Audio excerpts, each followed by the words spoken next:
بسم اللہ الرحمن الرحیم۔ گزشتہ اسباق میں جو عنوان ہم پڑھ چکے ہیں مختصراً وہ یہ ہیں: ضمائر کی دونوں قسمیں متصلہ منفصلہ، پھر واحد تثنیہ جمع، اور اس کے بعد 6 جہتیں 6 سمتیں، ان کے الفاظ ہم نے پڑھے، اور اسماء اشارہ ہم نے پڑھ لیے۔ کل ہم نے مزید 6 الفاظ پڑھے تھے جو جگہ بتانے کے لیے یا ملکیت بتانے کے لیے استعمال ہوتے ہیں اور کثرت سے استعمال ہوئے ہیں۔ آج ہم پہلے مزید 6 الفاظ پڑھیں گے، اور یہ 6 الفاظ بھی کثرت سے استعمال ہوئے ہیں قرآن مجید کے اندر۔ روزانہ 6 یا اس سے لگ بھگ تعداد کے اندر الفاظ پڑھنے کا مقصد یہ ہے کہ تھوڑے تھوڑے الفاظ کر کے ہمیں ذہن نشین ہو جائیں وہ سارے الفاظ جو قرآن مجید میں بار بار استعمال ہوئے ہیں۔ جیسے شروع میں بتایا تھا کہ کل 4,500 کے لگ بھگ الفاظ ایسے ہیں کہ اگر وہ سیکھ لیے جائیں تو وہی الفاظ بار بار قرآن مجید کے اندر تھوڑی بہت تبدیلی کے ساتھ استعمال ہوئے ہیں، اور کوئی 75 سے 78,000 کے لگ بھگ ٹوٹل الفاظ بنتے ہیں قرآن مجید کے۔ لیکن وہ اسی طرح بنتے ہیں کہ الفاظ کے اندر کسی لفظ کے اندر تھوڑی بہت تبدیلی، بنیادی لفظ ایک ہی ہوتا ہے، آگے اس سے بار بار تھوڑی بہت تبدیلی کر کے نئے الفاظ بنتے رہتے ہیں۔ تو یہ کل 6 الفاظ پڑھے، اس سے پچھلے دن 6 الفاظ پڑھے تھے، آج 6 الفاظ پڑھیں گے۔ یہ اگرچہ کہنے کے اعتبار سے تو صرف 6 لفظ ہوتے ہیں، لیکن اگر یہ 6 کر کے ہمیں ذہن نشین ہو جائیں تو یہی الفاظ قرآن مجید میں سینکڑوں جگہ پر، بعض الفاظ ہزاروں کی تعداد میں ایک ہی لفظ استعمال ہوا ہے، تو وہ 6 لفظ گویا کہ ہم یاد نہیں کر رہے ہوتے، الفاظ دیگر ہم قرآن مجید کے ہزاروں الفاظ ان 6 الفاظ کی مدد سے سمجھ اور سیکھ رہے ہوتے ہیں۔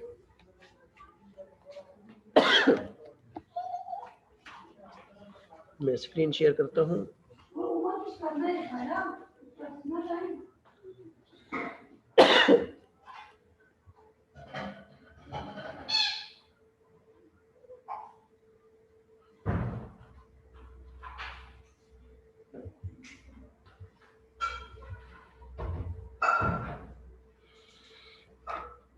تو ہمارے آج کے سبق کی ابتدا بھی ایسے 6 الفاظ سے ہے جو قرآن مجید میں کثرت سے استعمال ہوئے ہیں۔ وہ 6 الفاظ یہ آپ کے سامنے اسکرین پر دکھائی دے رہے ہیں، جن میں پہلا لفظ ہے دون، جس کا ترجمہ ہے بغیر۔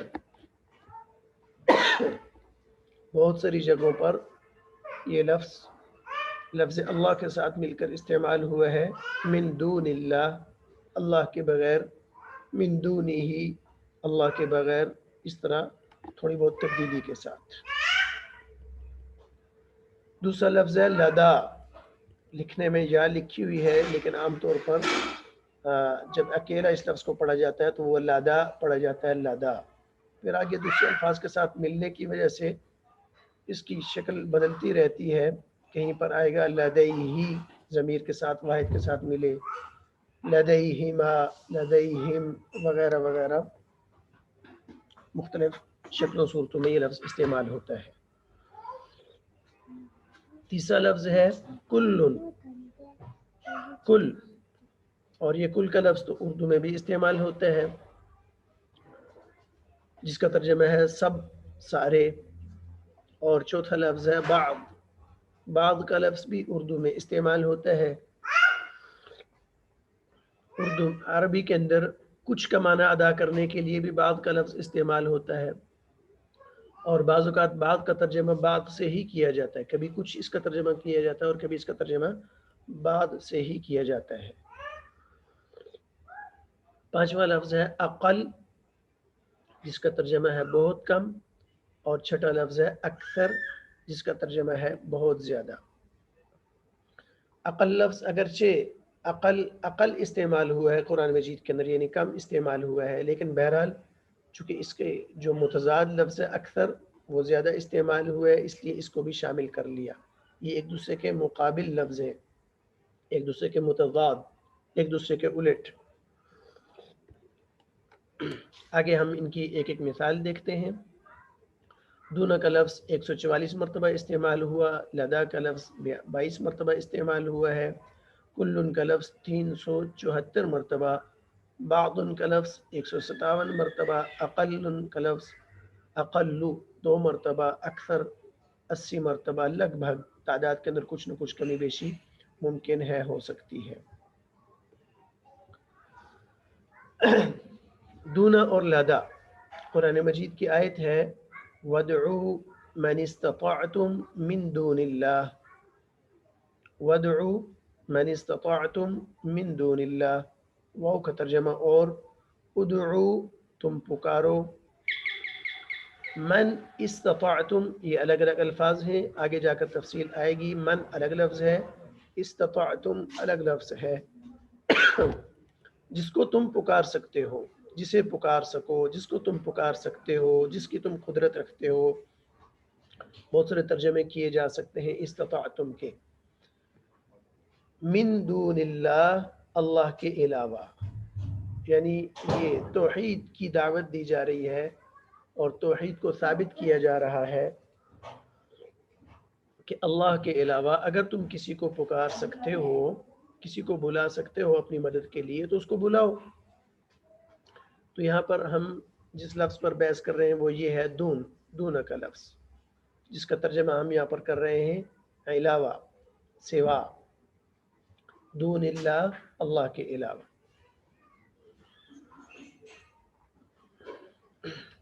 دوسرا لفظ وَأَلْفَيَا سَيِّدَهَا لَدَى الْبَابِ، سورہ یوسف کی آیت ہے وَأَلْفَيَا سَيِّدَهَا لَدَى الْبَابِ، اور الفیا ان دونوں نے پایا، سیدہا اس کے شوہر کو، لد الباب دروازے کے پاس۔ الفیا ان دونوں نے پایا، یہ اس واقعے کا ذکر ہے جب یوسف علیہ السلام اور زلیخا کمرے سے باہر بھاگے، دروازہ کھلا، دروازے تک پہنچے، دروازے سے باہر نکلے تو سامنے دیکھا تو زلیخا کا شوہر سامنے کھڑا تھا۔ تو سیدہا، سید سردار، آقا، اس کا سردار، اس کا آقا، مراد یہاں پر شوہر ہے۔ ہاں ضمیر ہم پہلے پڑھ چکے ہیں، ضمیر متصل ہے، مجرور متصل، سید کے ساتھ مل کر آئی ہوئی ہے اور لوٹ رہی ہے امرأتن کی طرف، زلیخا کی طرف۔ تو اس کے شوہر کو پایا لد الباب دروازے کے پاس۔ جس لفظ پر ہم بحث کر رہے ہیں وہ یہ ہے لدا، یہ لفظ ہے جو بارہا قرآن مجید میں استعمال ہوا اور ترجمہ ہے اس کا پاس، لد الباب دروازے کے پاس، لدیہ اس کے پاس، لدیہ میرے پاس۔ اگلا لفظ جو بھی بدل دے اس کا ترجمہ اس کے مطابق بدلتا جائے گا، لدیہ کا ترجمہ، لدا کا ترجمہ پاس سے ہوگا۔